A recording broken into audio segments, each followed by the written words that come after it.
На выставе «Таинство святого образа» каля паўсотні вышытых ікон. Больш за ўсё тут выяў Багародзіцы, Ціхвінская і Казанская маці Боска, Сямістрэльная, Няўвідальны цвет і іншыя. Таксама можна сустрэць знакамітую тайную вячэру, выявы Мікалая Цудатворца, Анёла Захавальніка, Параскевы Пятніцы, Блажэннай Матроны.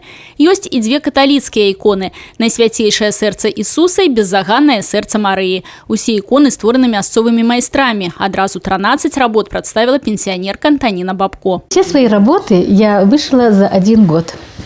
У меня нашло такое вдохновение, прямо хотелось. А вы знаете, настолько легко. Я даже не думала, другой раз что-то станешь, другое что-то делать, не так спорилась. А это прямо вот, я не могу высказать это желание. Просто вышиваць і вышываць ікону – дзве розныя справы, гавораць аўтары работ. Лідія Палазок, да прыкладу, аднеслася да гэтага з усёй адказнасцю і перш-наперш атрымала благословение у царкве. Начиная вышивать икону, я обязательно читаю молитву.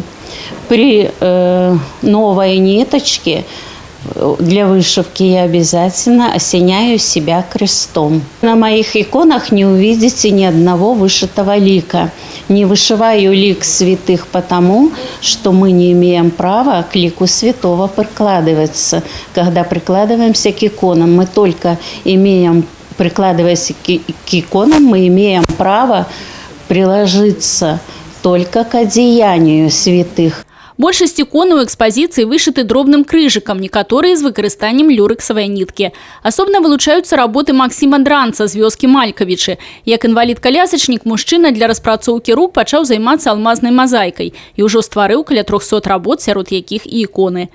Таксама на выставе ёсць работы цалкам ці часткова вышытыя бісерам. Гэтай тэхнікай добра валодае Надзея Шатроўская. Помолюсь, перекрещусь, все, и вышиваю.